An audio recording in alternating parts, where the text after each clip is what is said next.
So yes, CUET is going on and as per the inputs we have received, class 12th history में एक चीज़ जो है वो अब काफ़ी इंपॉर्टेंट हो जाती है, दैट इज़ द टर्म्स। आपके चैप्टर के अंदर जो छोटे छोटे टर्म्स हैं, जो कीवर्ड्स हैं, जो किसी जगह का नाम हो सकते हैं, किसी थ्योरी के बारे में हो सकते हैं, किसी पर्टिकुलर चीज़ की कैटेगरी हो सकते हैं, इनको डिफरेंट तरीक़ों से पूछा जा रहा है। मैच बेस्ड क्वेश्चन में ये आ रहा है, वन लाइनर के तौर पे इनको पूछा जाता है। और सोर्स में भी अगर कोई सोर्स मैंने दे दिया और वो मान लेते इंडोगैमी के ऊपर है, तो उसमें भी एक सवाल ऐसा आ सकता है कि इंडोगैमी क्या है ये आप बताइए, या इसमें से इंडोगैमी से रिलेटेड कौन सा स्टेटमेंट गलत है या सही है। So that is why it is now important for you all कि आप इन टर्म्स को एक बार रिवाइज कर ले, इनके सारे फीचर्स जान ले, फिर चाहे वो कोई प्लेस है, कोई कीवर्ड है, कोई थ्योरी है या कोई डेफिनेशन है। And that is why I am making this video, जिसमें हम 1 से लेके 12 चैप्टर तक के सारे ऐसे इंपॉर्टेंट टर्म्स और कीवर्ड्स को रिवाइज करेंगे और साथ ही साथ किस तरीके से सवाल आ सकते हैं वो भी मैं आपको वीडियो के अंदर बताता हुआ चलूंगा। So now without any further delay, let's get started.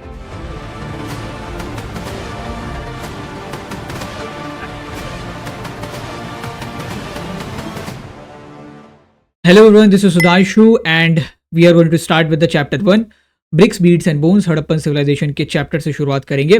सबसे पहला जो कीवर्ड है that is great bath. Great bath एक रेक्टेंगुलर टैंक था जो मिला था मोहनजोदड़ो के सिटाडल में। सिटाडल अपने आप में एक कीवर्ड हो जाता है। सिटाडल का मतलब है द अपर टाउन, ठीक है। कहा ऐसा जाता है कि great bath was probably used for ritual bathings. उसके बाद आता है hoards. Hoards means collection of valuable object. अमूमन लोग जो है छिपा के शीशे के होड में या किसी और में ऐसे वैल्यूएबल सामानों को, चाहे वो ज्वेलरी हो या कोई पत्थर हो या अगर कारपेंट्री आप करते हैं तो आपके इंपॉर्टेंट टूल्स या लकड़ियां हो सकती हैं, इनको स्टोर किया जाता था। और ये जो है कई बार लोग रिकवर करना भूल जाते थे, इसीलिए हमें जब होड्स मिलते हैं तो वो एकदम बंद मिलते हैं, उसको खोला हुआ या हमने छितराया हुआ कभी नहीं पाया। Then this archaeobotany. अब देखो ये एक प्रोफेशन है। अब इससे भी सवाल आ सकते हैं कि आर्कियोबोटनिस्ट क्या कर सकते हैं। आर्कियोबोटनिस्ट क्या करते हैं, दे स्टडी द एंशिएंट प्लांट्स। इनको आर्कियोलॉजी की भी नॉलेज होती है और बॉटनी की भी नॉलेज होती है, जिससे हमें हड़प्पन्स की ही नहीं बाकी किसी भी पुराने सिविलाइजेशन, पुराने लोगों के डाइटरी प्रैक्टिसेस के बारे में पता चल पाता है। Then the next one is archaeozoology. Archaeozoologist जो है या archaeozoology is basically a science, और जो इसको फॉलो करते हैं, जो इसको पढ़ते हैं, सीखते हैं, उनको हम लोग कहते हैं archaeozoologist. They study the animal bones and as well as archaeology भी वो जानते हैं, ताकि वो डोमेस्टिकेशन मतलब जानवरों का किस तरीके से इस्तेमाल होता था, कौन कौन से जानवर पाए जाते थे, ये चीज़ें क्लियर हो सके। तो इसके लिए हमें आर्कियोजोलॉजी का ही सहारा लेना पड़ता है। Coming to this term stratigraphy, इससे बहुत सारे एमसीक्यूज निकल सकते हैं। सबसे पहले स्ट्रैटिग्राफी क्या होता है वो जानते हैं। स्ट्रैटिग्राफी मतलब कि आप जो है किसी जमीन के टुकड़े को, इसको कहा जाता है द माउंड ऑफ सॉइल, इसको आप स्ट्रैटिग्राफिकली जब खुदाई कर रहा है, दैट मीन्स आप उसको आर्कियोलॉजिकल लेयर के अकॉर्डिंग खुदाई करते हैं। जैसे हमारा ये माउंड है और ये 10 फीट का माउंट है मान लेते हैं, तो पहले के ज़माने में जो आर्कियोलॉजिस्ट थे, जॉन मार्शल तक, वो लोग यूनिफॉर्म एक्सकेवेशन करते थे। जैसे 2 फीट इधर खोदा, फिर 2 फीट इधर, इस तरीके से 5 लेयर इनका 2-2 फीट का बन गया। और इस 2 फीट में जितने भी सामान है उनको इन्होंने कलेक्टिवली एक टाइम पीरियड का बता दिया। लेकिन जब ज़मीन के अंदर सामान दबते हैं तो वो यूनिफॉर्मली तो दबते नहीं है, वो तो अपने हिसाब से हो सकता है। कई बार बाढ़ आ गया या भूकंप हो गया तो एक ही साथ बहुत सारे टाइम पीरियड के सामान दब गए। तो हमें क्या करना होता है, वहाँ पे आर्कियोलॉजिकल लेयर को आइडेंटिफाई करना होता है। जब भी एक लेयर हमने खोदा, मान लेते हैं 2000 से 1000 BC का सामान हमें मिला, अब जैसे जैसे नीचे जाएंगे वैसे वैसे और पुराना सामान मिलेगा। तो और पुराने सामानों में थोड़ा सा लश्कर और ज़्यादा होता है, थोड़ा सा मिट्टी की परत और ज़्यादा होगी। तो ये साइंस जब हमें मिलने शुरू होता है, देन हमें डिसाइड करना होता है, क्योंकि अब तक जो हमने खोजा वो हमारे एक टाइम पीरियड का था और अब जो चीज़ है वो दूसरे टाइम पीरियड की है। That is what stratigraphy is. इससे हमें सामानों को सही टाइम पीरियड में कैटेगराइज करने में मदद मिलती है और हम अपने इन्फॉर्मेशन में काफी एक्यूरेट हो पाते हैं। So that is stratigraphy. Stratigraphy को इग्नोर किया था जॉन मार्शल ने। He used to do uniform excavation और मॉर्टिमर व्हीलर इसको इंप्लीमेंट करते हैं, तो ये पर्सनालिटी भी आप याद रखिएगा। Then comes the archaeogenetics. ये भी एक साइंस है जिसमें डीएनए की स्टडी होती है। अभी रिसेंटली इस चैप्टर में बताया गया कि राखीगढ़ी में आर्कियोजेनेटिक स्टडी हुई है। किसने किया है वो रिसर्च, वो आपको बताना है चैट बॉक्स में, कॉमेंट बॉक्स में।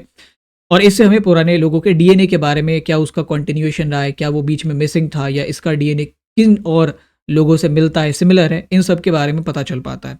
और इस राखीगढ़ी के आर्कियोजेनेटिक स्टडी के बाद एक कंक्लूजन ये निकला है कि हड़प्पन पॉपुलेशन, हड़प्पन जीन कभी वाइप आउट नहीं हुई थी। ये आज भी हरियाणा के लोगों में, पंजाब के लोगों में मौजूद है। Steatite it is a kind of stone जिसका ज़्यादातर इस्तेमाल किया जाता था बीड्स बनाने के लिए, क्योंकि ये काफ़ी सॉफ्ट था। आप इसको पाउडर में कन्वर्ट करके जिस भी शेप का बीड चाहे आप बना सकते थे। Next is a culture, Ganeshwar Jodhpura culture, जो खेतरी रीजन में जो लोग हैं, जो आपका नॉर्थ ईस्ट राजस्थान आता है जिसमें झुंझुनू का, जयपुर का इलाका आता है, वहाँ के लोगों द्वारा फॉलो किया जाता था। ये हड़प्पन्स के कंटेम्प्रेरी थे, बट दूसरे कल्चर को फॉलो करते थे। क्यों? क्योंकि इनके सामान हमें डिफरेंट मिले हैं एज कम्पेयर टू हड़प्पन्स। मगर एक टर्म है जो ओमान के लिए यूज़ किया जाता था in the Mesopotamian text. Meluhha एक टर्म है जो मेसोपोटामियन टेक्स्ट में हड़प्पन सिविलाइजेशन को रेफर करने के लिए यूज़ किया जाता था। सिमिलरली दिलमुन एक टर्म है जो कि बहरीन को रेफर करने के लिए मेसोपोटामियन टेक्स्ट में यूज़ किया गया। So all these terms have been used in Mesopotamian text और डिफरेंट कंट्री डिफरेंट रीजन के लिए। उसके बाद चर्ट एक स्टोन है that was used for making weights. तो दो स्टोन का नाम आप याद रखेंगे, chert for the weights, steatite for the beads. Beads के लिए कार्नेलियन, क्वार्ट्स और बाकी चीज़ें भी यूज़ की जाती थी, बट स्टेटाइट सबसे सूटेबल माना जाता था। प्रीस्ट किंग एक स्टैचू है, एक अनयूजुअल से स्टैचू मिली है एक ऐसे पुरुष की जो एक चादर ओढ़े हुए है, दाढ़ी है, तो पता चला कि that can be some kind of authority या कोई खास आदमी होगा। मदर गॉडेस एक तस्वीर है जिसमें वो जो है टेराकोटा की एक महिला बनाई है, बनाई इन्होंने, और उसको उन्होंने बहुत सारी ज्वेलरी पहन रखी है। तो एज पर द एजम्पशन ऐसा मान लिया गया कि ये किसी ना किसी प्रकार की देवी रही होंगी। Then shaman is a term used for people जो कि मैजिकल पावर्स रखते थे। चूंकि एंशियंट सिविलाइजेशन में शामन्स का प्रेवलेंस था, तो शामन्स वो जो प्रोटोशिवा सील मिली है, वो भी कई लोगों का मानना है कि अगर वो शिव या रुद्र नहीं है तो प्रोबेबली हड़प्पन सिविलाइजेशन का कोई शामन होगा जिसने इतने सारे जानवरों को अट्रैक्ट करके रखा हुआ है। So that was all in chapter 1। Now coming to chapter 2, kings, farmers and towns.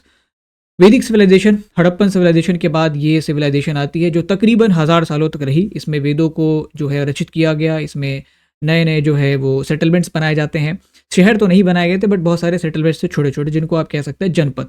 जनपद मीन्स लैंड सेटल बाय ए क्लैन और अ ट्राइब, और इन्हीं जनपदों से बनता था फिर महाजनपद। जैसे एक जनपद ने किसी दूसरे जनपद को अटैक कर लिया, तीसरे को अटैक कर लिया, फिर 3 4 5 जनपदों को मिला के एक महाजनपद बनाया जाता था, जिसकी शुरुआत होती है 600 BC के आसपास। सो महाजनपद वेयर किंगडम्स जो कि इन जनपदों की लड़ाई की वजह से मर्ज हुए थे, और इसी में से आप बज्जी के बारे में पढ़ते हैं, मगध के बारे में पढ़ते हैं, उज्जैनी, अवंती के बारे में पढ़ते हैं। उज्जैनी तो कैपिटल थी हालांकि। और आपको ये भी बताना है कि मथुरा किस महाजनपद की कैपिटल है इन द कमेंट बॉक्स। उसके बाद गण या संघ आप कह लें, सो दे आर बेसिकली ओलिगार्की की स्टेट। हम यहाँ पे महाजनपदों की बात कर रहे हैं, ऐसे महाजनपद जो ओलिगार्की थे, जहाँ पे पावर एक व्यक्ति के हाथ में नहीं था, बाकी बहुत सारे व्यक्ति उसको कंट्रोल करते थे। सो दैट इज ओलिगार्की। ओलिगार्की का मतलब ये होता है it is a form of government जहाँ पे पावर शेयर्ड है, जैसे हमारे सीनेट में हुआ करता था रोम के। Inscription is anything which is written on hard surface, चाहे वो स्टोन हो, मेटल हो, पॉटरी हो, ये सब इंस्क्रिप्शन कहलाएगा। और पुराने जो इंस्क्रिप्शन है, सबसे अर्लीस्ट इंस्क्रिप्शन, वो किस लैंग्वेज में लिखे गए हैं, you have to tell me in the comment box. Epigraphy inscription की स्टडी को कहते हैं। पैलियोग्राफी कहते हैं एंशियंट राइटिंग की स्टडी को। ऐसा इसलिए किया जाता है ताकि हम इंस्क्रिप्शन को पढ़ के ये कब लिखा गया है वो तय कर सके, क्योंकि राइटिंग्स का जो इवोल्यूशन है वो समय के साथ होता रहता है। आपकी स्क्रिप्ट जो है वो तो वैसी रहती है, बट स्क्रिप्ट को लिखने का तरीका समय के साथ इवॉल्व होता है।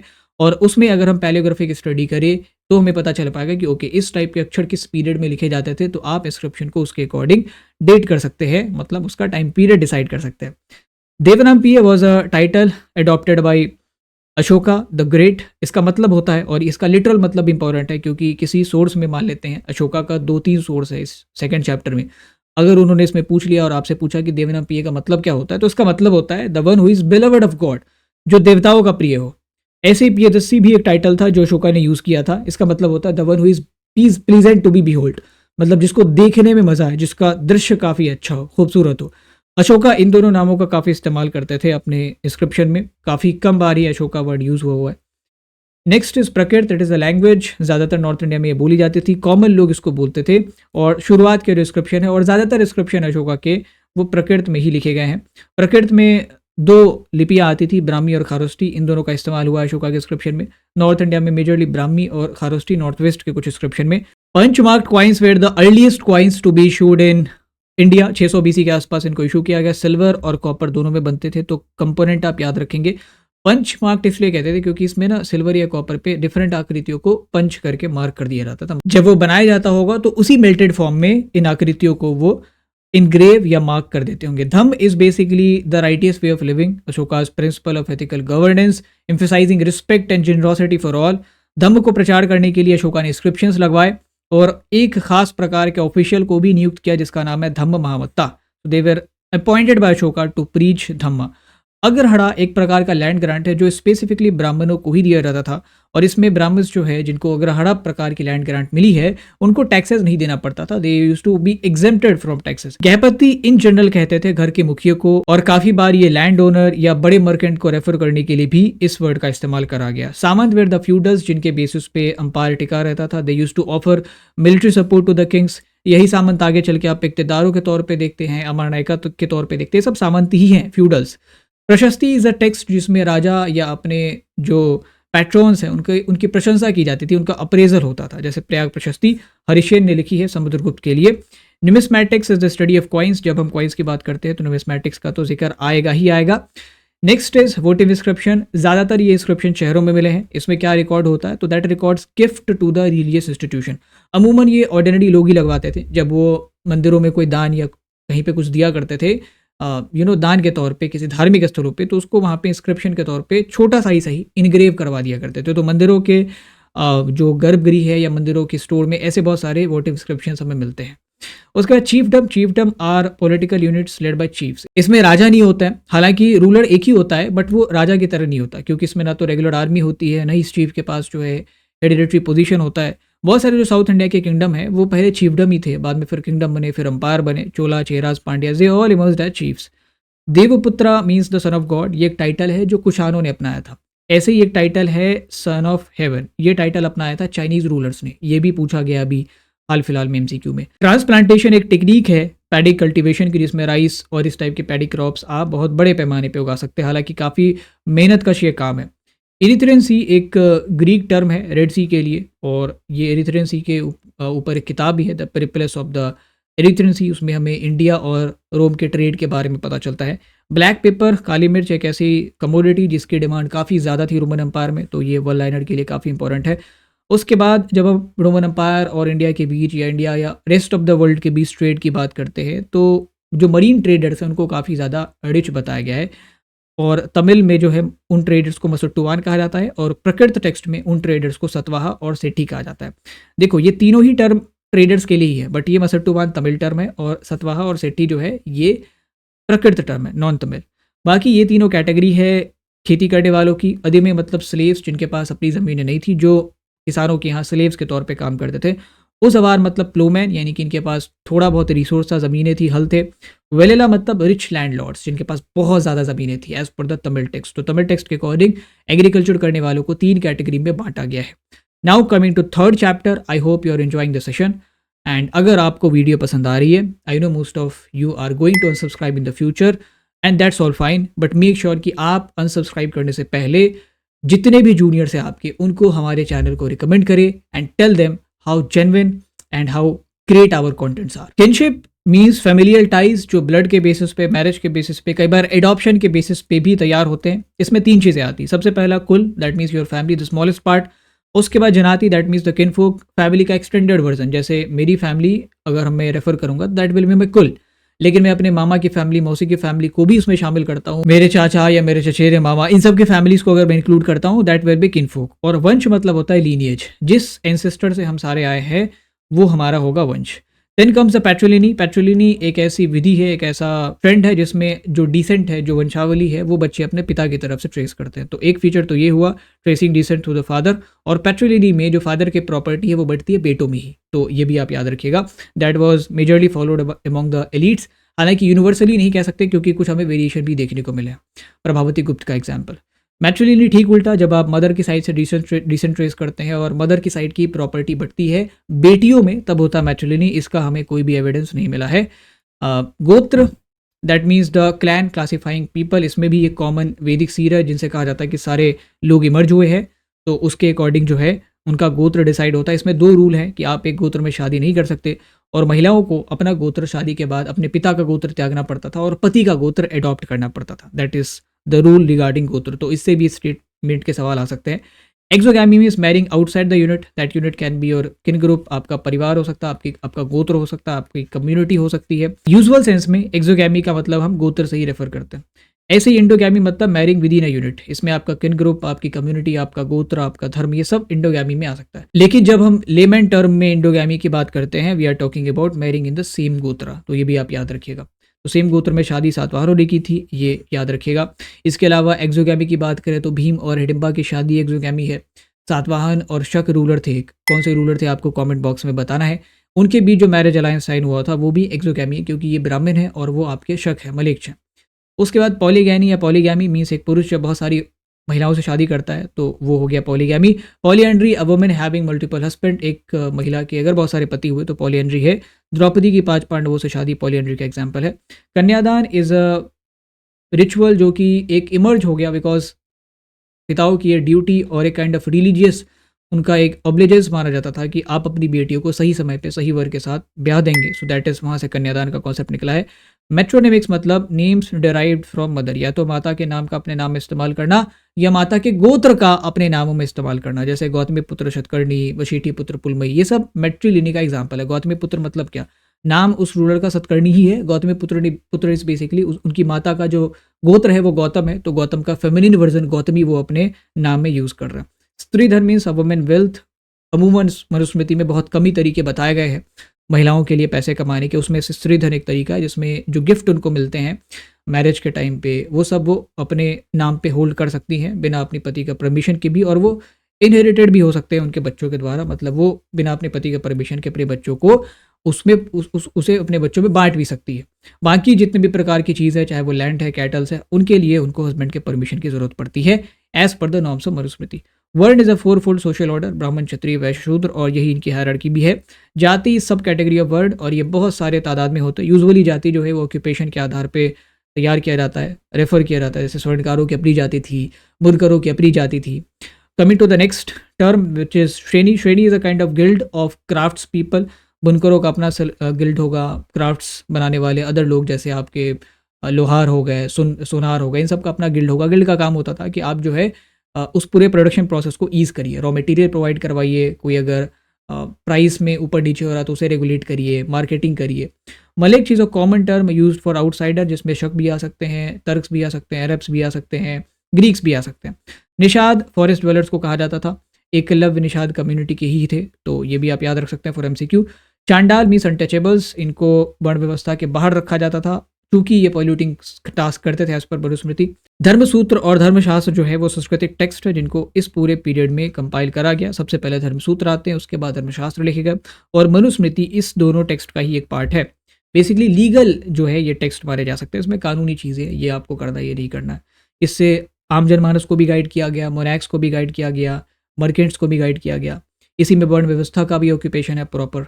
इतिहास means thus it was like history, इस तरीके से चीज़ें हुई। ऑफन इतिहास वर्ड जो है वो महाभारत जैसे एपिक्स को रेफर करने के लिए यूज़ किया जाता है। So that was all in chapter 3। I hope कि आप टर्म्स सीखने के साथ साथ रिवाइज भी कर रहे होंगे, because that was the purpose. Coming to chapter 4, आखिरी चैप्टर है इस पहले किताब का। इसमें भी अच्छे खासे टर्म्स हैं। सबसे पहला उपनिषद। उपनिषद एक किताब है, kind of philosophical wing of Vedas, वेदों के समरी है इसमें। ये जब लिखी जाती है, मतलब ये जब इमर्ज हुई 6th सेंचुरी बीसी में, क्योंकि लंबा प्रोसेस लगा इसको लिखने में, 6 शताब्दी बीसी के आसपास ये ऑलमोस्ट कंप्लीट हो चुके थे। इसमें लाइफ के ऊपर, डेथ के ऊपर, जो वैदिक सेक्रीफाइसेस हैं इनके ऊपर सवाल थे।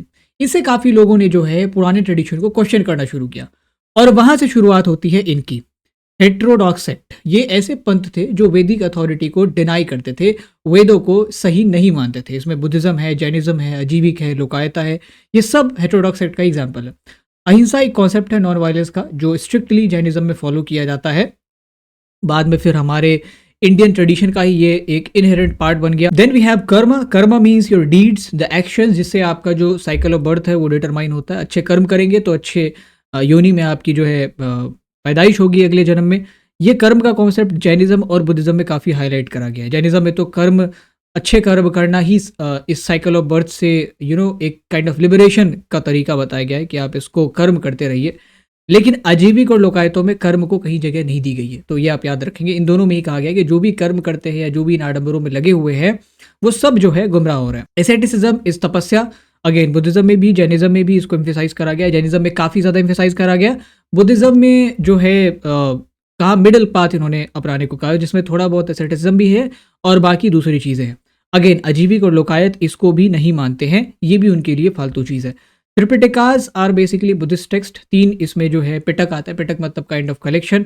या कंपाइलेशन, और चूंकि ये 3 है तो त्रिपिटकास कहा जाता है। विनय पिटक, सुत्ता पिटक, अभिधम्म पिटक, जितनी भी बुद्धिज्म की मेन कोर टीचिंग्स हैं और जो भी पेरिफेरल चीज़ें वो सब इसी में है।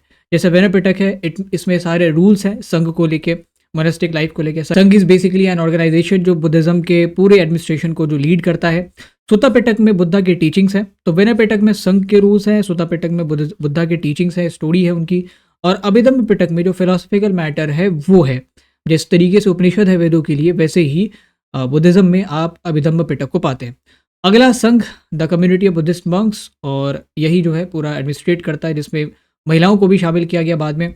किसने परसुएड किया था बुद्धा को महिलाओं को शामिल करने के लिए संघ में, क्योंकि initially women were not allowed, वो आपको बताना है in the comment box.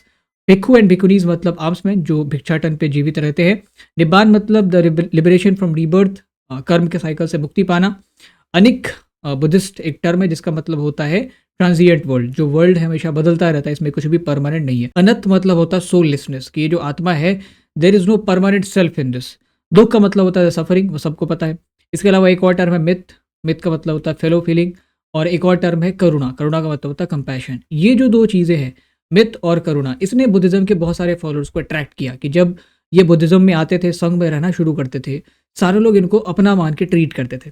Mahayana means the great vehicle of Buddhism, जो बाद में बुद्धिज्म आया फर्स्ट सेंचुरी सी के बाद, जिसमें बुद्धा को एक गॉड का दर्जा दिया गया, वो महायान कहने लगे खुद को। और पुराने ट्रेडिशन को, जो अपने आप को थेरवाड़ा कहते हैं, उनको ये हीनयान कहने लगे, ये छोटे वेहिकल है, ये तो तुच्छ है।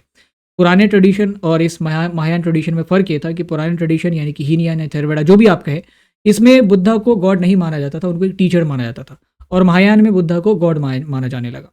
बोधिसत्व का भी कॉन्सेप्ट इमर्ज होता है कि ऐसे लोग जो बुद्धिज्म में बुद्धाहुड अटेन करने के बहुत नज़दीक पहुंच चुके थे कि अब तुरंत वो निर्वाण प्राप्त कर सकते हैं, वो अपने निर्वाण को रोकते हैं और वो जनता के सर्विस में लग जाते हैं। They are the Bodhisattva. Stupa means a place जहाँ पे बुद्धा के रिलिक्स स्टोर्ड है। बाद में फिर बोधिसत्व के रिलिक्स को भी डिफरेंट स्तूपों में स्टोर किया जाता था, और स्तूप से ही संबंधित यहाँ पे कुछ टर्म है। चैत्य मतलब एनीथिंग विच इज सैक्रेड, यह स्तूप भी हो सकता है, या कोई मंदिर भी हो सकता है, या कोई पेड़ भी हो सकता है, या कोई पत्थर भी हो सकता है। तो शुरुआत में जब स्तूप वगैरह नहीं थे तो इस टाइप के जगहों को जहाँ पे पूजा की जाती थी, जहाँ पे लोग जाके काइंड ऑफ श्रद्धांजलि दिया करते थे, वर्शिप किया करते थे, क्योंकि टेम्पल वगैरह तो बहुत बाद में आया, स्तूप भी काफ़ी बाद में आया है, तो इस टाइप के जो जगह हैं उनको चैत्य कहा जाता था। इसीलिए जो शुरुआत के स्तूप बने हैं इनको महाचैत्य कहा गया, क्योंकि वो काफ़ी बड़े होते थे। जैसे सांची का जिक्र है तो वहाँ चैत्य के तौर पे जिक्र है, स्तूप के तौर पे जिक्र नहीं है। स्तूपों के स्ट्रक्चर से रिलेटेड ये 3 टर्म है। अंड मतलब ये जो आप टीला देखते हैं, माउंट देखते हैं, ये स्तूप का हो गया। उसके बाद हर्मिका मीन्स जो बैल्कनी आप देखते हैं ऊपर में एक लगी होती है, दैट इज़ हर्मिका। हर्मिका के ऊपर एक यष्टि होता है, एक छोटा सा डंठल लगा होता है काइंड ऑफ फ्लैग के मास्क की तरह, तो ये यष्टि है। और उसके ऊपर जो है आप अगर देखेंगे तो छतरी लगा होता है, अम्ब्रेला, तो छतरी भी एक टर्म है, that is the part of architecture of stupa. Shalabhanjika एक फिगर है, ऑस्पिशियस फीमेल फिगर, जो बुद्धिस्ट ट्रेडिशन की नहीं है, बाहर की ट्रेडिशन की है, लेकिन उनको सांची के स्तूप में आप पाते हैं। गजलक्ष्मी गॉडेस ऑफ फॉर्च्यून मानी गई है, इनकी भी आकृतियाँ आप सांची के स्तूप में पा सकते हैं। कई लोग इसे बुद्धा की माता यानी कि माया के तौर पे भी रेफर करते हैं। वैष्णविज्म एक कल्ट है हिंदू ट्रेडिशन में, जिसमें विष्णु और उनके जो डिफरेंट अवतार हैं उनकी पूजा होती है। शैविज्म भी एक कल्ट है जिसमें शिव की पूजा होती है, और भगवान शिव की पूजा ऑफन शैविज्म के जो भक्त हैं वो लिंग में करते हैं, शिवलिंग के तौर पे। Next is Puranas. पुराना संस्कृत टेक्स्ट है, काफ़ी बाद में लिखे गए थे, compiled bye 5th century AD. इसमें विष्णु, शिव और जो अन्य प्रकार के देवता और देवी है इनकी कहानियाँ हैं। इनके आने के बाद से जो वेद हैं उनकी पॉपुलैरिटी धीरे धीरे कम हो गई, और इवन जो वैदिक गॉड्स है वो भी धीरे धीरे मार्जिनल बन जाते हैं। गर्भगृह यहाँ पे मंदिर से संबंधित है। मंदिर में जो मेन कमरा होता है जिसमें मूर्ति रखी जाती है उसे गर्भगृह कहा जाता है। शिखर मतलब मंदिर का जो ऊपर का पार्ट है वो शिखर होता है, वो काफ़ी बाद में ऐड किया गया था। शुरुआती के जो मंदिर है उसमें केवल गर्भगृह होता था, सो द टावर और the shikhara was added on later in the temples. Hagiography मतलब द बायोग्राफी ऑफ सन्स, चाहे आप बुद्धा की बात करें, जैनिज्म की बात करें, महावीर की बात करें, ये सब अगर उनके बायोग्राफी या उनके ऊपर कोई स्टोरी लिखी गई है तो उसे आप हेजियोग्राफी कहेंगे।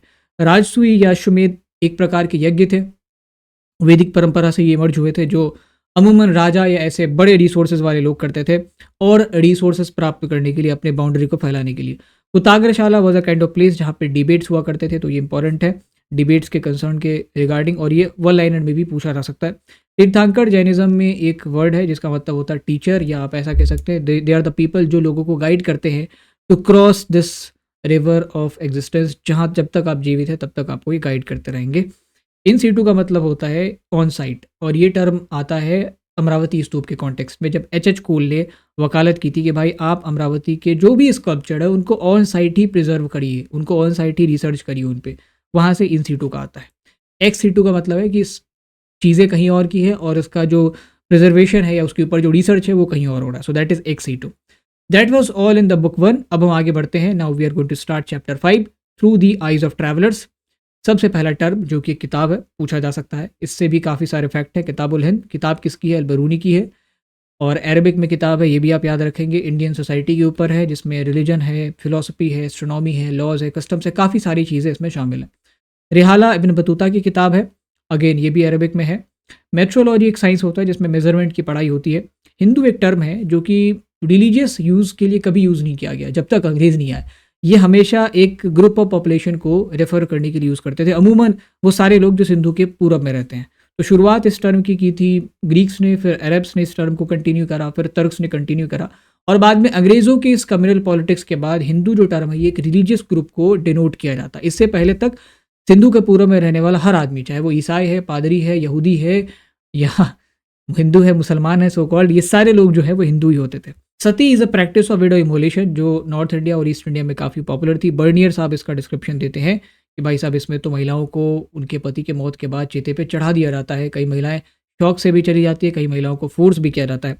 Then there is truth theory, ये दोनों थ्योरी काफ़ी इंपॉर्टेंट है। Oriental despotism propose by Montesquieu, और इन्होंने कहा था कि एशिया के जितने भी रूलर्स हैं ये सारे अथॉरिटेटिव हैं, अपने सब्जेक्ट्स को, अपने प्रजाओं को गरीबी में रखते हैं, कंट्रोल करके रखते हैं। बर्नियर की किताबों के बेसिस पे ही ये टर्म इजाद किया गया है। Then there is Asiatic mode of production, ये इजाद किया है कार्ल मार्क्स ने। इजाद करना मतलब इसको प्रपोज करना। इसमें ये कहते हैं कि जो प्री कॉलोनियल एशियन एम्पायर था, अंग्रेज़ों के आने से पहले का एशियन एम्पायर, उसमें गांव जो थे वो काफ़ी स्टैगनेंट होते थे। और स्टैगनेंट इसलिए होते थे क्योंकि अपना सरप्लस जो है, जो भी ये पूरा उगाते थे और अपने कंजम्पशन के बाद जो भी बचता था, ये शहरों में बैठे रूलर्स को देते थे टैक्स के तौर पे। और रूलर्स क्या करता था, इनको एक प्रॉमिस देता था कि हम आपको आपके तरह ही रहने देंगे, आपके रिचुअल्स, आपके प्रैक्टिसेस में कोई ज़्यादा इंटरफेरेंस कभी किया नहीं जाएगा। अंग्रेज़ों ने इसका ठीक उल्टा करना शुरू कर दिया। Then there is a term called Mahajan. Mahajan का मतलब होता है western group, that is a kind of lobby. Nagar Seth, इन सारे मर्केंट जो है, महाजन जो है उनका एक मालिक होगा, उनका एक चीफ होगा। यूजुअली इसे सेठ कहा जाता था, बट अहमदाबाद के कॉन्टेक्स्ट में ऐसे जो चीफ हुआ करते थे सारे महाजनों के, इनको नगर सेठ भी कहा गया।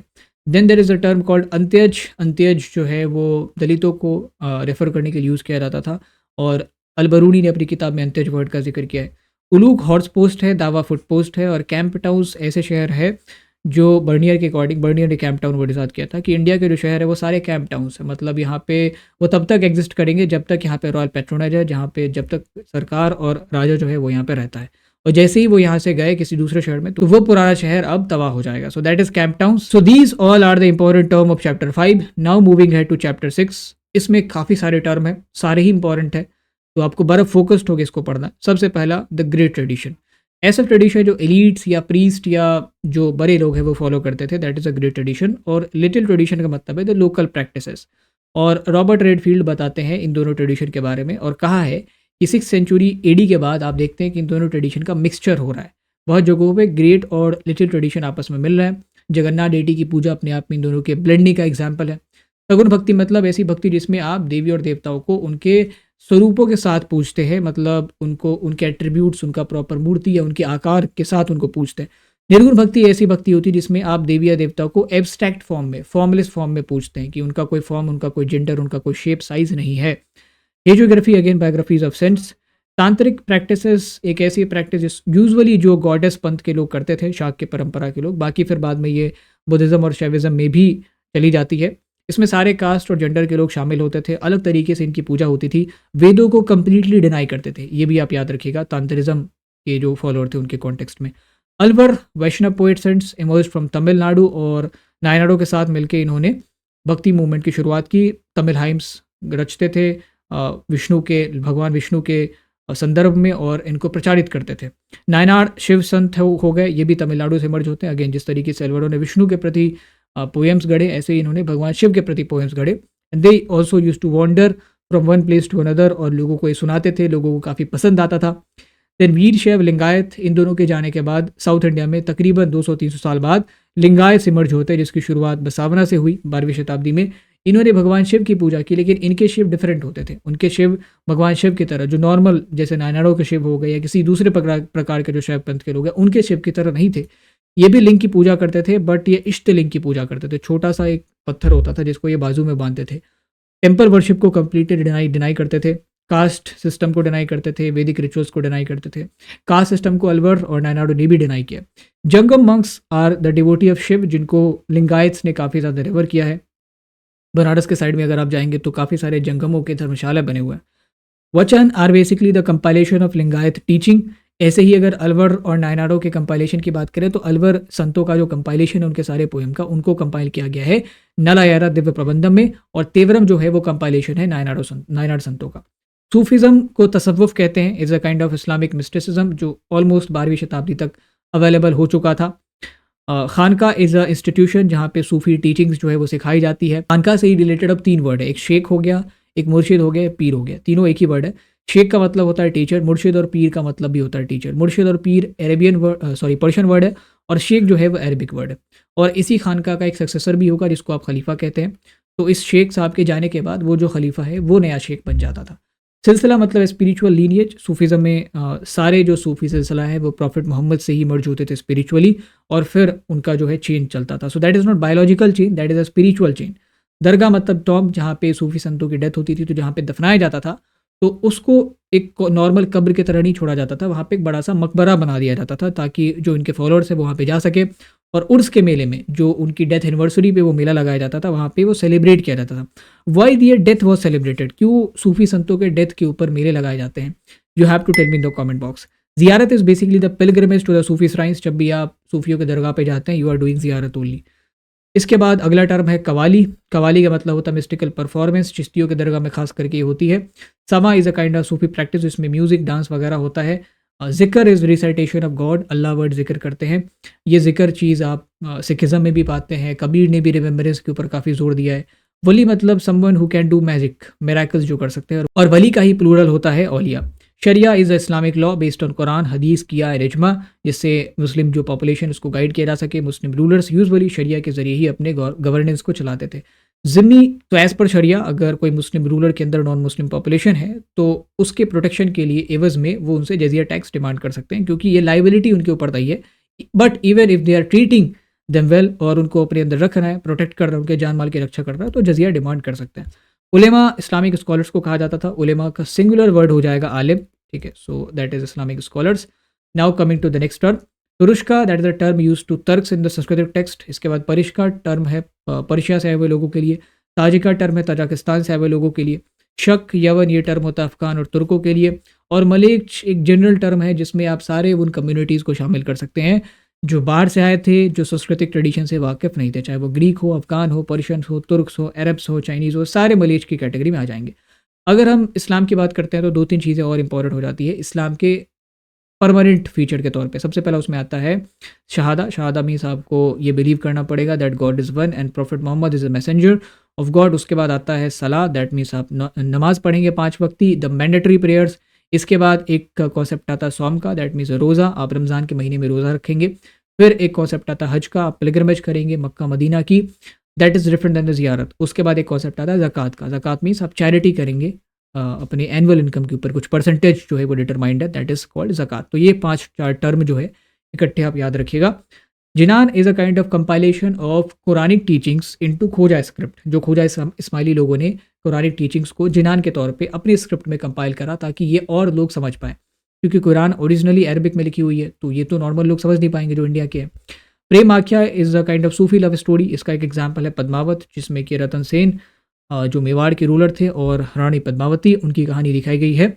मलफुजत is a record of conversation of Sufi sant, और एक मलफुजत काफ़ी फेमस जो है दैट इज़ फवाद उल फवाद। निज़ामुद्दीन औलिया की मलफुजत है। इनके खानका में जो भी लोग आए थे इनके बीच क्या कन्वर्सेशन होता था, इसको कंपाइल किया जाता था ताकि आने वाले लोग इससे इंस्पायर हो सके, सीख ले सके। अमूमन जो लोग आते थे वो किसी न किसी सलाह मशवरे के लिए आते थे, तो और ऐसी चीज़ें, ऐसी प्रॉब्लम बाकी लोग भी फेस करते होंगे, तो इसीलिए इन चीज़ों को रिकॉर्ड कर लिया जाता था। और ये फवाद उल फवाद किसने लिखा है? तो अमीर हसन सिद्दी ने लिखा है, जो कि निज़ामुद्दीन औलिया के काफ़ी खास डिसेपल थे। इसके अलावा अमीर खुसरो भी एक काफ़ी खास डिसेपल थे। Maktubat is a compilation of letters. Tazkira मतलब बायोग्राफिकल अकाउंट, जैसे मुनिस लड़वा जो है that is a kind of Tazkira.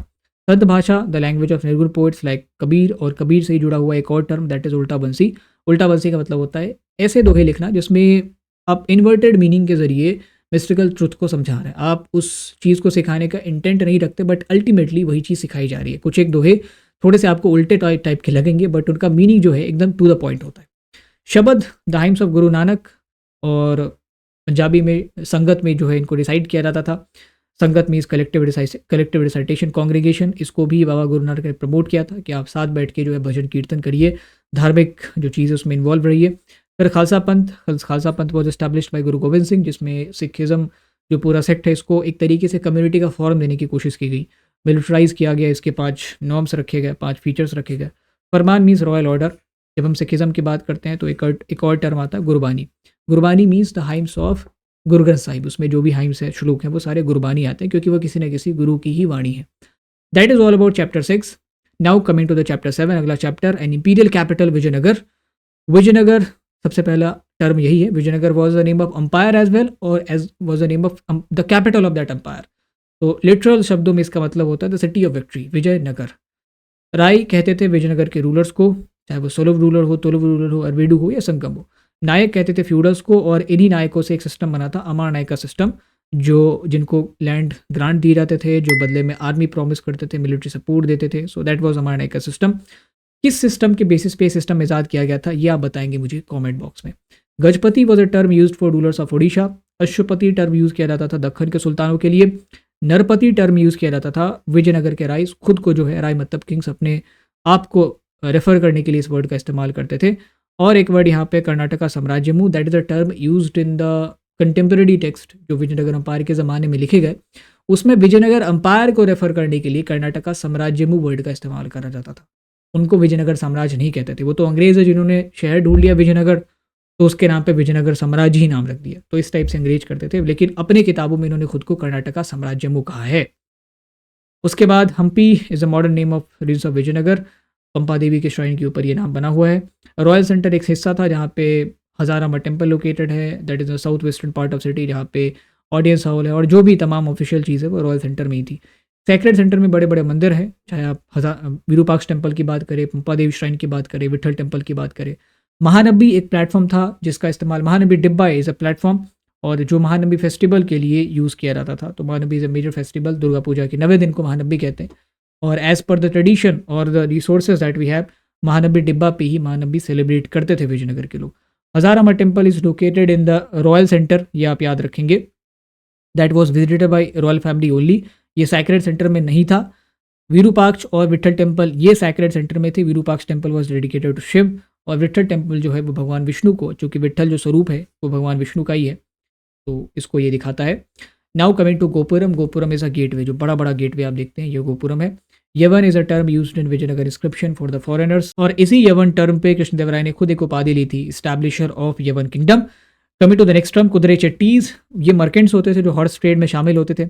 Summer is a word use for battle, और समर से ही शायद कहते हैं कि अमार नायक का सिस्टम में मर्ज हुआ होगा। अमीर एक वर्ड है पर्शियन में जिसका मतलब होता है नोबिलिटी। कयास ये भी लगाया जाता है कि शायद अमार नायक का सिस्टम अमीर से ही, क्योंकि इसमें नोबिलिटी होती है, उससे ही मर्ज हुआ होगा। देन इक्ता सिस्टम, जिसके बेसिस पे अमार नायक का सिस्टम बाद में तैयार किया गया, that was introduced by Delhi Sultanate to maintain the administration. So that was all about the Ikta system. Now moving forward, the next term है विजनग। पटेव नुनीज ने अपनी किताब में विजयनगर को रेफर किया है इस टर्म से, विजनग से, और यूजुअली विजयनगर को पोर्चुगीज ट्रैवलर्स ने इसी टर्म से रेफर किया होगा, क्योंकि फटेव नुनीज अगर कर रहा है तो बाकी लोग भी यही टर्म यूज़ करते होंगे, क्योंकि विजयनगर प्रोनाउंस करना उनके लिए काफ़ी मुश्किल रहा होगा।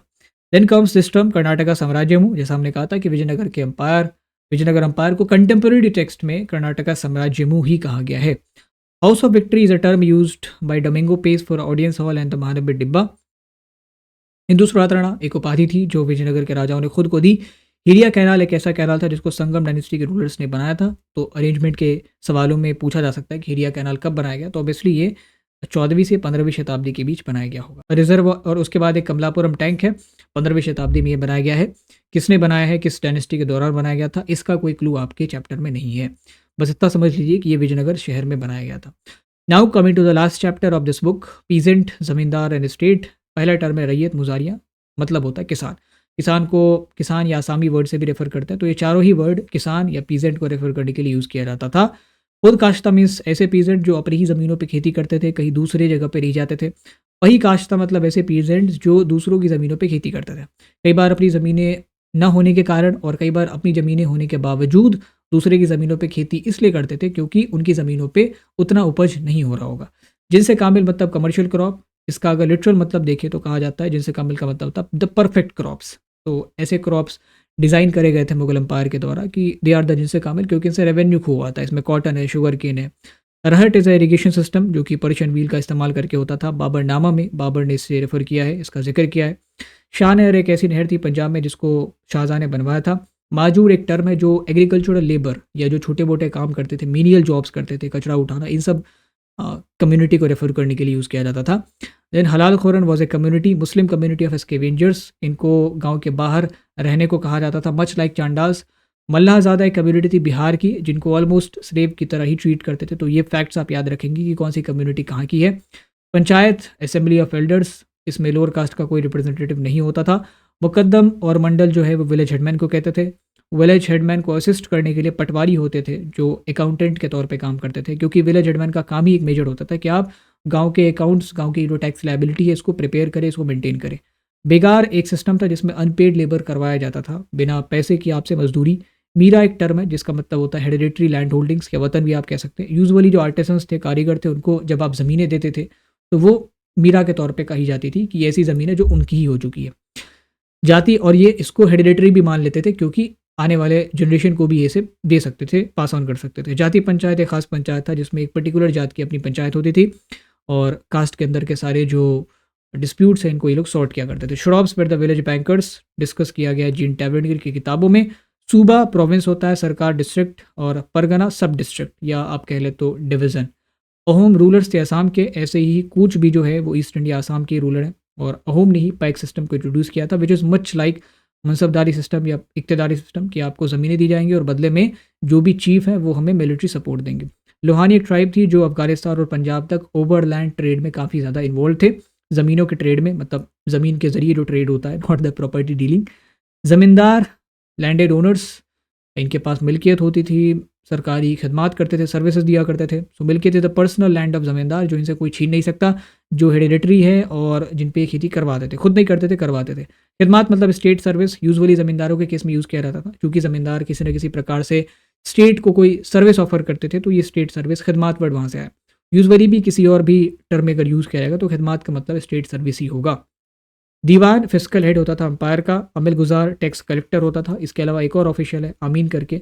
अमीन जो है वो यूजुअली जो इंपीरियल रेगुलेशन है उसको लेट डाउन करवाते थे, मतलब इनका काम था कि सारी चीज़ें लॉ एंड ऑर्डर वगैरह मेंटेन रहे, और अमीर गुजार की मदद भी करते थे टैक्स कलेक्शन में। Now coming to the next term that is peshkash. पेशकश का मतलब होता है ट्रिब्यूट। ये टैक्स से अलग होता है क्योंकि इसमें कोई पर्टिकुलर अमाउंट सेट नहीं है, कोई पर्टिकुलर पीरियड सेलेक्ट नहीं है। जब भी फॉरेस्ट में जो है मुगल ऑफिशियल पहुंच गए तो पेशकश लिया जाता था। यूजुअली एलिफेंट्स जो है वो पेशकश के तौर पे लेते थे जंगल के लोगों से, क्योंकि वॉरफेयर में काफ़ी मदद मिलती है। जंगली यूज़ किया जाता था वर्ड फॉरेस्ट ड्वेलर्स के लिए, not because they were uncivilised, क्योंकि वो जंगल में रहते थे और उनका जो पूरा लाइफस्टाइल था वो जंगल के ऊपर ही बेस्ड था, इसलिए उनको जंगली कहा जाता था। Jama means the revenue assessed और हासिल means the revenue collected. मनसबदारी system एक मुगल एडमिनिस्ट्रेटिव सिस्टम है जिसमें मनसबदार जो रैंक होल्ड करते थे उनको मनसबदार कहा जाता था। मनसब का मतलब ही होता है रैंक। मनसबदारों को कैश में भी पेमेंट मिलती थी और कई बार जागीर के ज़रिए, लैंड के टुकड़े के ज़रिए भी पेमेंट मिलती थी। ओलज एक प्रकार की ज़मीन थी जिसको as per the Akbar's land classification classify करा गया था। ऐसी ज़मीन जो सबसे उच्च क्वालिटी की ज़मीन है जिसको कभी आप बंजर या खाली नहीं छोड़ सकते, हमेशा ये प्रोडक्टिव ही रहती है। पड़ौती मतलब ऐसी ज़मीन जो पोलस से कम प्रोडक्टिव है बट काफ़ी ज़्यादा प्रोडक्टिव है, फिर भी इसको आप थोड़े समय के लिए ही छोड़ते हैं तो अपनी जो स्ट्रेंथ है वो रिकवर कर लेती है। चाचड़ एक ऐसी ज़मीन है जिसको तकरीबन 3 से 4 साल आपको छोड़ना पड़ता है लंबे समय तक खेती करने के बाद, ताकि वो अपने स्ट्रेंथ को, अपनी फर्टिलिटी को रिकवर कर सके। और बंचड़ एक ऐसी ज़मीन है जिसको आप 5 या उससे अधिक सालों तक छोड़ते हैं तभी जाके अपनी जो फर्टिलिटी है वो रिकवर कर पाती है। कानकोत एक सिस्टम है जिसमें रेवेन्यू असेस्ट किया जाता था इन ग्रेन्स में, कि आप इन काइंड में किस तरीके से रेवेन्यू दे सकते हैं। भावली मतलब अब पेमेंट का तरीका, तो बटा या बावली जो भी क्या है, जिसमें आपने क्रॉप काट लिया, हार्वेस्ट कर लिया और फिर आप उसको वहीं पे डिवाइड कर देते थे कि ये इसका हिस्सा, ये उसका हिस्सा। खेत बटाई इज़ समथिंग कि जब आपने बीज बोया तभी आपने खेत को बांट दिया कि भाई इतने हिस्से में जो पैदावार होगी वो मुगल ऑफिशियल्स की और बाकी हमारा। लंग बटाई मतलब जब आप अपने अनाजों को हार्वेस्ट भी कर लेते थे, उसमें से क्रॉप्स भी निकाल लिया, अब उसको आपने एक ढेर में तब्दील कर दिया, अब उस ढेर में जो है सब अपना अपना हिस्सा ले लेंगे। Jajmani system was a kind of non market exchange system, जिसमें जो है बंगाल में काफ़ी ज़्यादा पॉपुलर था, जहाँ पे कारीगर वगैरह जो थे या जो भी सर्विस देने वाले लोग थे, उनको डिफरेंट तरीक़ों से पे किया जाता था।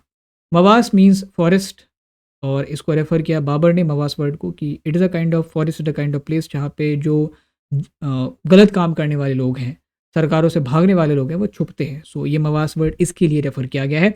And that is all in this chapter. Now moving forward to the next chapter, colonialism and countryside. पहला जो टर्म है दैट इज जमींदार, ये बेसिकली रेवेन्यू कलेक्टर होते थे under this permanent settlement kind of intermediary. और permanent settlement was system that was introduced in 1793 by Charles Cornwallis. इसमें revenue demand जो है उसको once and for all fix कर दिया गया। रैयत पीजेंट और कल्टीवेटर को कहते थे। जोटेदार रिच पीजेंट होता था, नॉट जमींदार, एक ऐसा किसान जो काफ़ी अमीर हो चुका है, ज़मीनें हो चुकी है, व्यापार करता था, मनी लैंड किया करता था। So they used to be found in north Bengal only. Taluqdar means those who hold the taluk. Taluk का मतलब होता है ज़मीन, और इसको होल्ड करने वाले लोग तालुकदार कहलाते हैं। इन्हीं तालुकदारों में से जो अंग्रेज़ हैं, उन्होंने अपने ज़मींदार बनाए थे। तो ये ज़मींदार डिफरेंट थे एज़ कम्पेयर टू द ज़मींदार of Mughal period. Sunset law एक कानून था, इसी परमानेंट सेटलमेंट सिस्टम से जुड़ा हुआ, जिसमें ये था कि एक फलाने तारीख के शाम के बाद अगर आप पेमेंट करते हैं, तो आप डिफ़ॉल्टर माने जाएँगे, कि हमने एक डेडलाइन सेट कर दी है और आपको उसके अंदर ही पेमेंट करना है। बेनामी was a kind of fictitious transaction, जिसमें सेल या परचेज़ तो हो जाता था, बट ओनरशिप नहीं बदलती थी। जैसे मैंने अपनी पत्नी को तलाक दे के, जो कि अभी है नहीं, लेकिन अगर तलाक दे के उसके नाम पे ज़मीन दी है, और ये तलाक भी जो है केवल फ़ॉर्मेलिटी है, तो ये ज़मीन है तो उसके नाम पे, बट कंट्रोल मेरे पास ही है। उसके बाद लाठियाल, लाठियाल वे द ज़मींदार से स्ट्रॉन्ग मैन, जो कि नए ज़मींदारों को या रईतों को प्रेशराइज़ करते थे। अमला वो ज़मींदार ऑफिशियल जो टैक्स कलेक्शन के दौरान जाता था। मंडल, घाटीदार, हवलदार जो है वो अमीर रैयतों को रेफ़र करने के लिए यूज़ किया जाता था। They used to be the village headman as well, तो ये भी टर्म उनके लिए था।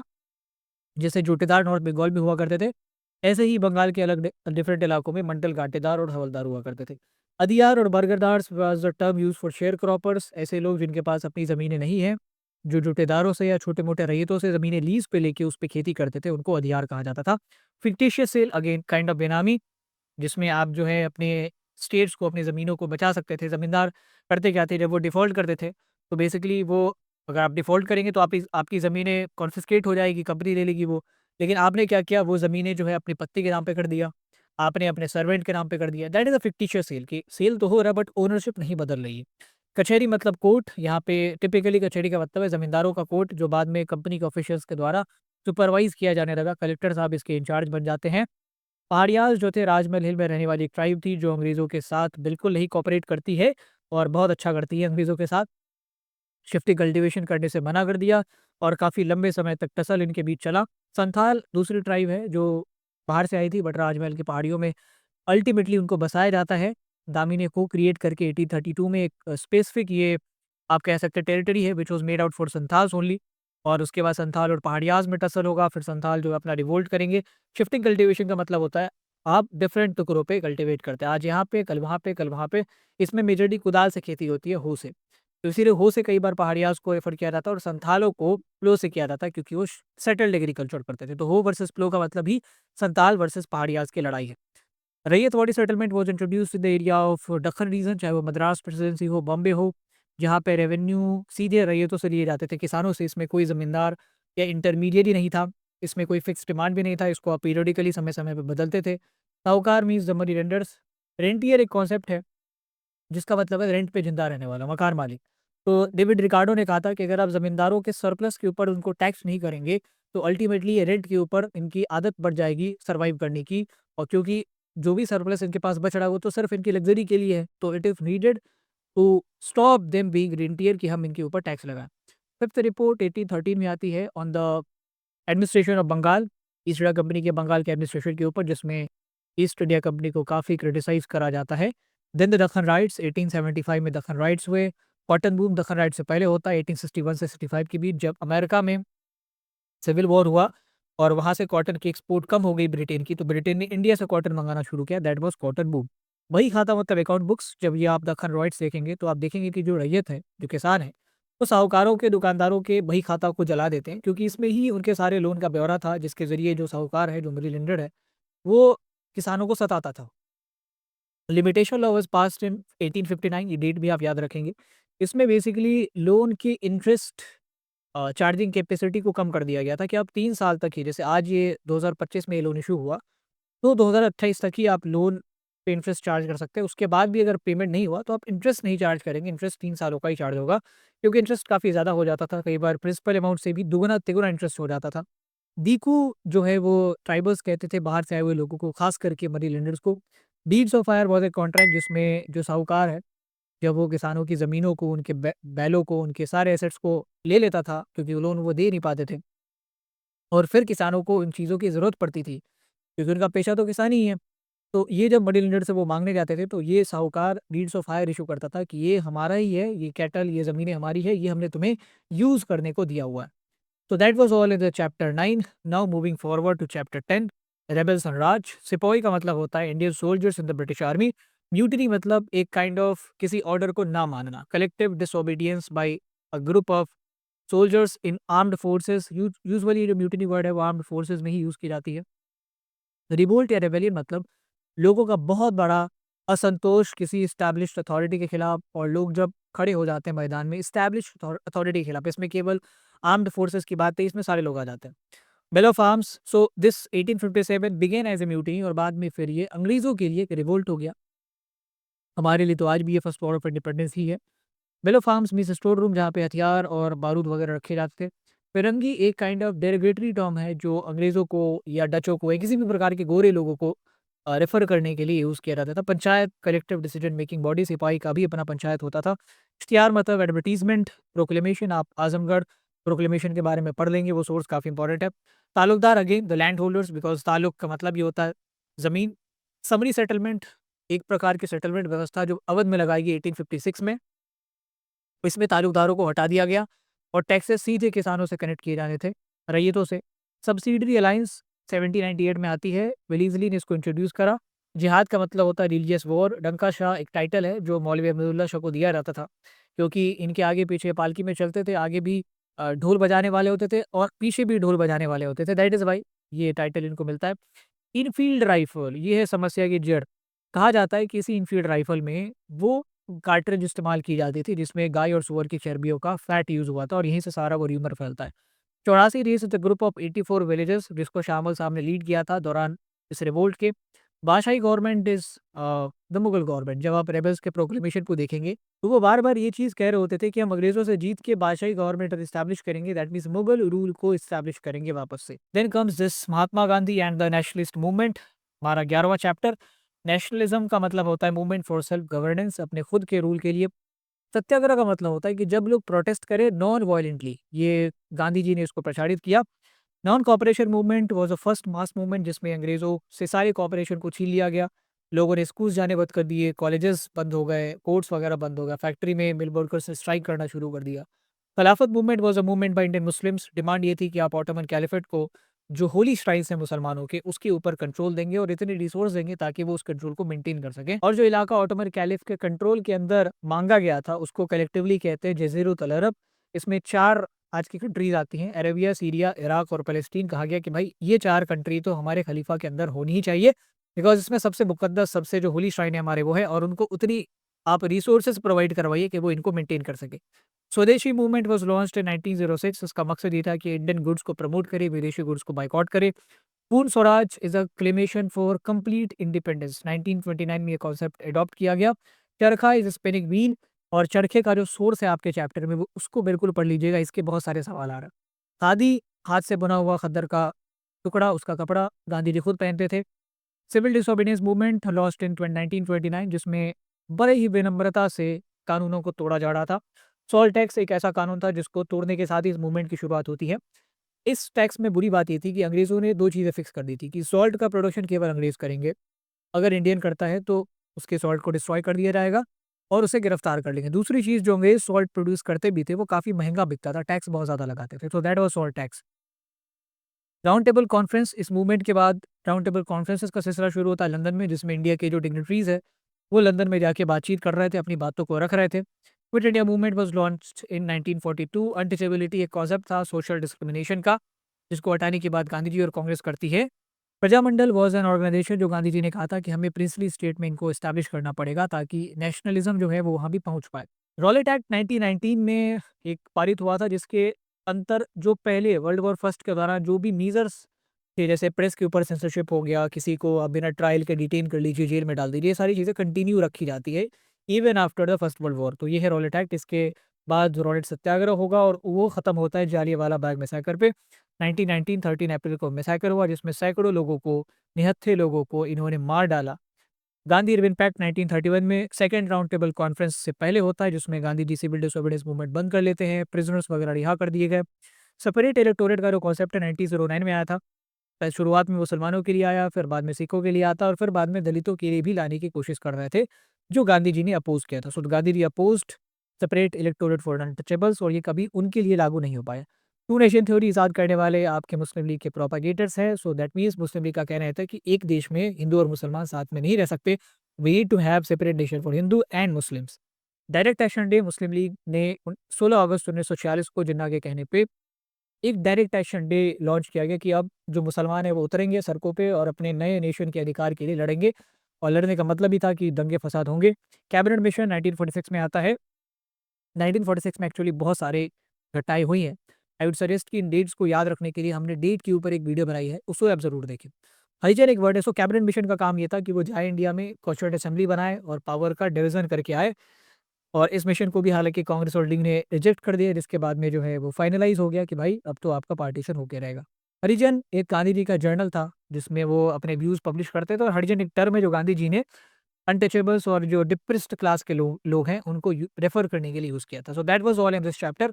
Now coming to the last chapter, framing the constitution. पहला word constituent assembly established in 1946 दिसंबर में अपने काम को शुरू किया। ऑब्जेक्टिव रेजोल्यूशन पारित हुआ था, पारित नहीं प्रपोज हुआ था 13 दिसंबर 1946 को। फिर इसके ऊपर डिबेट चली और आखिरी में 1 महीने 1.5 महीने के बाद ये पारित हो गया। सॉवरेन का मतलब होता है हैविंग द सुप्रीम पावर, कि हमारे ऊपर कोई नहीं है। ठीक है, जैसे इंडिया में आज की डेट में इंडिया के गवर्नमेंट को कोई बाहर की सत्ता तो कंट्रोल करती नहीं है। इंडिया के लोग और हमारे राष्ट्रपति प्रधानमंत्री ही इसको चलाते हैं। रिपब्लिक एक ऐसा फॉर्म ऑफ गवर्नमेंट है जिसमें स्टेट जो है उसका स्टेट हेड लोग ही चुनते हैं और उसमें जो है लोगों का पार्टिसिपेशन होता है। So that is Republic. Secularism का मतलब होता है equal treatment of all religion by the state. ये इंडियन सेकुलरिज्म है। अगर आप वेस्टर्न सेकुलरिज्म पढ़ेंगे तो उसका मतलब है the separation of religious and the political domain. यहाँ पे सेपरेशन नहीं हो रहा, यहाँ पे उल्टा पॉलिटिक्स जो है वो सारे रिलीजन को इक्वल ट्रीटमेंट प्रॉमिस कर रही है। Kind of Indian secularism. Federalism का मतलब होता है division of power between union and state. हमारी जो डेमोक्रेसी है वो फेडरल डेमोक्रेसी है, क्योंकि हमारे यहाँ पावर बटा हुआ है स्टेट में भी और सेंटर के बीच भी। तो दैट इज फेडरलिज्म। उसके बाद सेपरेट इलेक्टोरेट हमने देख ही लिया था। इसके बारे में सेपरेट इलेक्टोरेट में ऐसी कॉन्स्टिट्यूंसीज होती थी जिसमें एक पर्टिकुलर कम्युनिटी का कैंडिडेट ही खड़ा हो सकता है और उसी कम्युनिटी के कैंडिडेट वोट देने जाएंगे। अनटचेबिलिटी, छुआछूत, social discrimination against the Dalits. Hindustani is not an identity here. Hindustani जिसकी बात यहाँ पे की जा रही है दैट इज अ लैंग्वेज। ये हिंदी और उर्दू का ब्लेंड थी। आपने देखा होगा पुराने जो 60s और 70s के बॉलीवुड मूवीज हैं, इवन लेट 80s तक भी उसके एक्टर्स हिंदुस्तानी ही बोलते थे। हिंदी और उर्दू को मिक्स करके बोला जाता था। इवन डायलॉग डिलीवरी भी इसमें होती थी। बहुत बाद में जाके हिंदी जो है वो प्रॉपर संस्कृताइज्ड हो गई, उर्दू प्रॉपर पर्शियनाइज्ड हो गया। आज के ज़माने में यही चल रहा है। और लैंग्वेज को हमने जो है वो धर्म का नाम दे दिया कि ये इस धर्म की लैंग्वेज है, ये इस धर्म की लैंग्वेज है। लैंग्वेज हमेशा हमेशा कल्चर और रीजन की होती है, कभी धर्म की लैंग्वेज हो ही नहीं सकती। रिजर्वेशन सीट्स रिजर्व्ड लेजिस्लेचर, और जो जॉब्स वगैरह में रिजर्व की गई सीटें, चाहे वो डिप्रेस क्लासेस की बात करें, ट्राइबल्स की बात करें। इकोनॉमिक जस्टिस का मतलब equal access to all the economic resources and opportunities. Social justice का मतलब है इनइक्वालिटीज हटाएंगे। फिस्कल फेडरलिज्म का मतलब टैक्सेस का बंटवारा स्टेट और यूनियन के लेवल पे, सेंटर के लेवल पे। Article 356 very important article. इस आर्टिकल के तहत सेंटर को ये परमिशन मिल जाती है कि आप कभी भी स्टेट एडमिनिस्ट्रेशन को अपने अंदर ले सकते हैं वाया प्रेसिडेंट रूल। तो इसके खिलाफ भी काफ़ी अपोजिशन हुआ था। So that was all in this chapter and in this video as well. I hope कि इस वीडियो के जरिए आपने पूरे चैप्टर को रिवाइज भी कर लिया होगा, सारे इंपॉर्टेंट टर्म्स भी देख लिए होंगे। अब अगर आपको इसकी पीडीएफ चाहिए, visit the free material section या आप हमारे टेलीग्राम ग्रुप को ज्वाइन करके वहाँ भी हमने पीडीएफ शेयर कर दी है। मेक श्योर कि ये वीडियो आप बाकी सारे लोगों को शेयर करें जिनके एग्जाम्स आने वाले ज़माने में होने वाले हैं। And before unsubscribing to our channel, make sure कि आप हमारे चैनल को अपने जूनियर के बीच रिकमेंड ज़रूर करें। एंड इस वीडियो के बाद मैं चाहूँगा कि आप जो इंपॉर्टेंट डेट्स की वीडियो हमने डाली है उसे ज़रूर देख लीजिए। उससे काफ़ी फ़ायदा होगा अगर डेट बेस्ड क्वेश्चन आते हैं तो, क्योंकि वो भी मैच बेस्ड सवाल में पूछे गए हैं। सिंपल वन लाइनर के तौर पे तो नहीं है, बट मैच बेस्ड क्वेश्चन के तौर पे उनको पूछा गया है। So go watch it. And me Sudhanshu signing off. That's all for today. See you in the next video.